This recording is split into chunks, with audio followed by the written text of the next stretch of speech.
Au Tep à tous, bien-aimés frères et sœurs. Écoutez, Zelensky veut que le monde entier puisse faire la guerre contre la Russie. Zelensky veut déclencher une troisième guerre mondiale. Zelensky veut embraser le monde. Zelensky veut déclencher la guerre nucléaire. Parce que une guerre contre la Russie, si la Russie menace, son existence est menacée, elle va utiliser l'arme ultime. Et Dieu seul sait que c'est la plus grande, la première puissance nucléaire au monde. Les Occidentaux ne veulent pas reconnaître ça. Mais au moins ils savent que les Russes ont plus de têtes nucléaires que les Américains. Et les Américains, l'uranium qu'ils utilisent, là, ça vient de la Russie, traité par les Russes. Il ne faut pas jouer avec ces choses-là. Zelensky s'est mis dans des sales draps. Dès le début, il devrait négocier. Il avait d'ailleurs commencé à négocier. Un Britannique est venu, un premier ministre britannique est venu lui dire « Non, stop, nous on va t'aider, tu vas faire cette guerre pour nous. » Il a accepté. Où est notre problème? Où est le problème du monde entier? Où est notre problème? Il voulait se battre, non? Il n'a qu'à se battre. Laissez-nous tranquilles.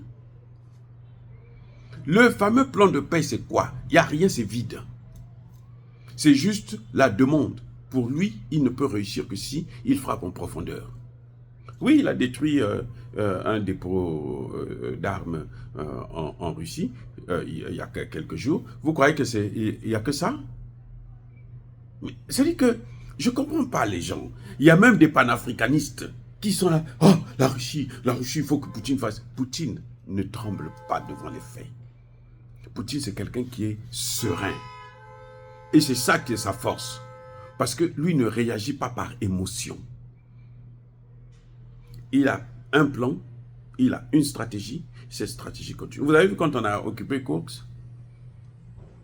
Vous avez vu Poutine bouger? Non, ce n'était pas son problème.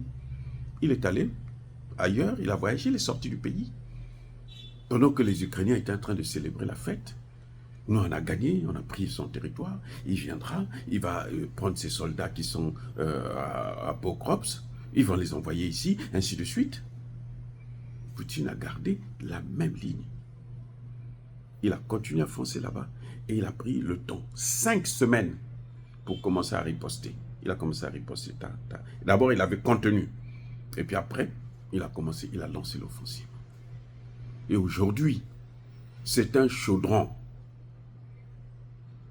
La région de Kursk, là. Ils sont en difficulté.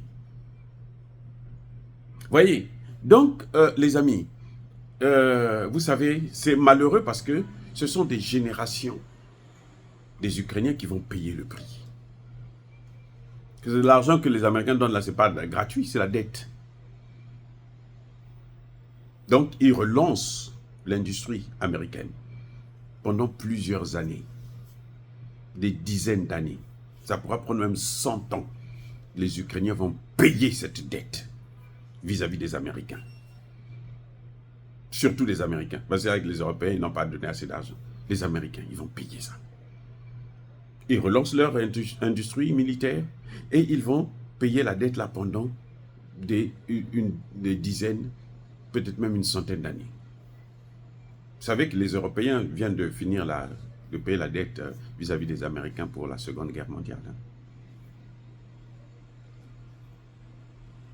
Donc, quand nous critiquons les dirigeants africains, ce n'est pas parce que nous sommes leurs ennemis. Non, on n'est pas leurs ennemis. Ce sont eux qui gouvernent. Nous. Moi, en tout cas, je vis aux États-Unis. Je travaille aux États-Unis. Donc, à la rigueur, je m'en fiche éperdument. Mais parce que je suis africain, parce que j'ai cette fibre-là, ce lien-là, mon cordon ombilical qui est toujours attaché à l'Afrique, c'est pour ça qu'on est obligé d'intervenir. Pour sauver les vies. Il y a des gens qui vont vous dire « Oh, occupe-toi de ton pays, les autres pays là ne t'occupent pas de ça, tu ne connais pas notre politique, tu ne comprends rien de la politique. » Ok, d'accord, je ne comprends rien de la politique, mais les faits.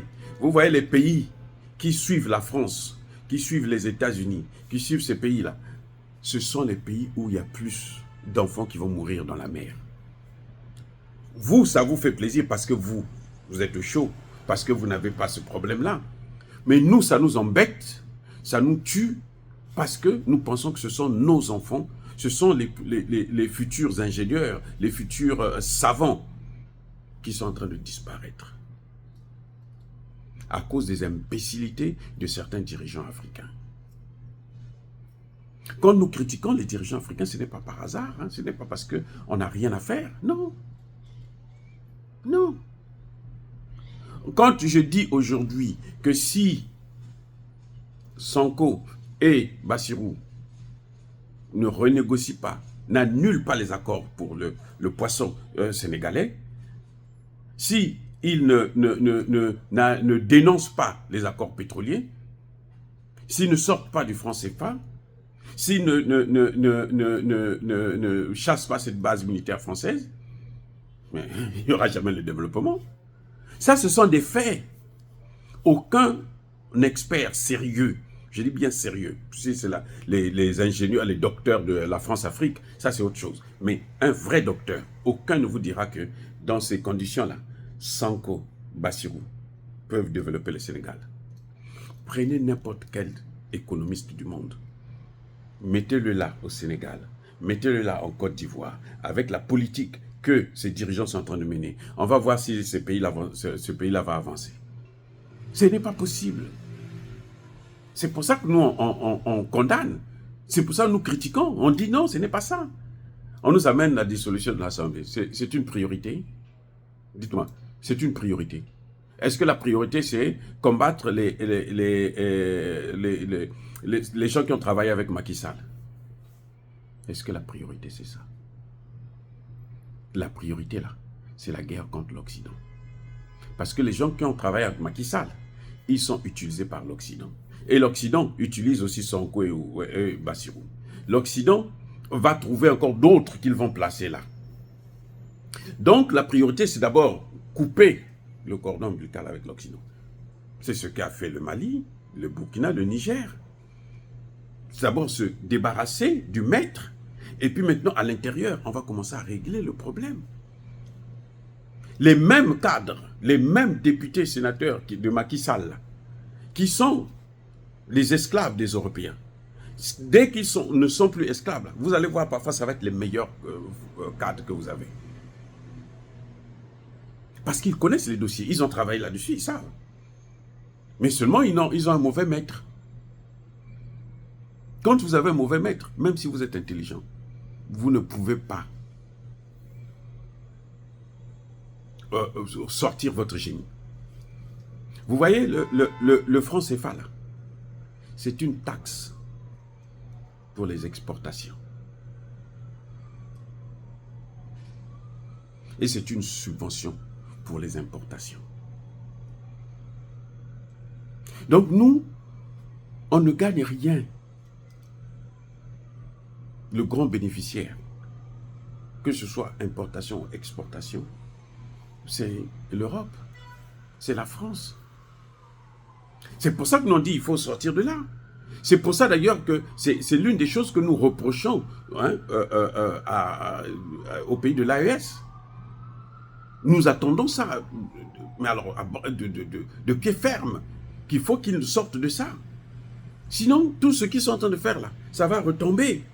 C'est zéro. C'est-à-dire que s'ils quittent le pouvoir là, ces gens-là, après 5 ans ou 10 ans, ils quittent le pouvoir. Le CFA là est toujours là. Vous allez voir comment les Occidentaux vont faire couler tout ce qu'ils ont fait comme travail. Tout, ça va partir. C'est comme si on a construit sur du sable mouvant. Donc, souffrez que nous puissions donner notre avis. Et puis d'ailleurs, vous n'êtes pas des démocrates si, quand on critique, vous ne dites rien. Vous êtes là, vous fâchez, vous nous insultez maintenant. Non. C'est comme aujourd'hui, moi je constate que Zelensky est en train de vouloir amener le monde dans une guerre qui est sa guerre à lui. C'est la guerre de l'OTAN, des Européens. Nous, Africains, on a quoi à avoir dedans? On a quoi à avoir dedans? Quel est notre problème dedans? Quel est notre problème? Nous connaissons bien l'histoire de la création de l'Ukraine. Nous connaissons. L'Ukraine, là, c'est-à-dire que c'est la construction, c'est un pays qui a été construit par les Russes, les Roumains, les Hongrois et les Polonais. Ce sont ces gens-là qui ont formé ce qu'on appelle l'Ukraine. Et puis les autres, comme ils appartiennent à l'OTAN, ils commencent à chasser, les persécuter les russophones. Et là, Poutine se dit non, ça ne va pas. En dehors de ça, il y a un problème de sécurité de la Russie, où l'OTAN veut avoir des missiles, des bases militaires, juste à quelques mètres de Moscou. Si, regardez, l'autre il est en train de dire, Zelensky demande pour frapper en profondeur, il n'a pas d'armes, il demande que l'OTAN puisse lui donner des armes. Ça veut dire que la guerre là, c'est la guerre de l'OTAN, c'est pas la guerre de tout le monde. Pourquoi voulez-vous que nous on puisse rester là-dedans? Pourquoi voulez-vous que les Africains ne puissent pas parler avec Poutine? Parce que Zelensky est devenu fou. Ça ne nous regarde pas. Et quand nous, on voit un pays africain qui est en train de danser, jouer avec le feu, vous voulez qu'on ne puisse pas le dire, alors qu'on sait que les gens qui vont subir, ce sont les autres. Vous avez déjà vu les enfants de ces dirigeants africains-là aller mourir dans la mer? Non? Et quand ils veulent aller là, et ils vont en vacances, hein, ils vont parfois dans des grandes écoles. Bon, ils ne sont pas très intelligents pour la plupart. Regardez, comptez-moi combien d'enfants de vos dirigeants là, africains. Prenez tout le continent africain. Combien d'enfants de vos dirigeants africains, ils sont intelligents? Que non, bon, voilà, celui-là a fait ceci, il a fait ceci. Zéro. C'est ça au moins qui nous donne la force, parce que nous, on est plus intelligents qu'eux. Mais on ne peut pas aussi laisser les gens continuer à utiliser le même système pour détruire nos pays, pour massacrer des générations qui viennent après nous. Non, nous, on ne va pas accepter ça. On ne va pas accepter ça. Les amis, soyez bénis, abondamment bénis par le Dieu de Kémite et par nos ancêtres. Vive l'Afrique éternelle. Le plan de Zelensky, c'est la pourriture, c'est la pacotille. Les généraux américains n'en veulent pas. L'armée américaine dit que ça ne vaut pas la peine d'aller dans un engrenage, embraser le monde entier, rentrer même dans une guerre nucléaire à cause de ce type-là qui vous présente un plan qui ne va d'ailleurs même pas marcher. Vive l'Afrique éternelle, j'ai dit, et j'assume.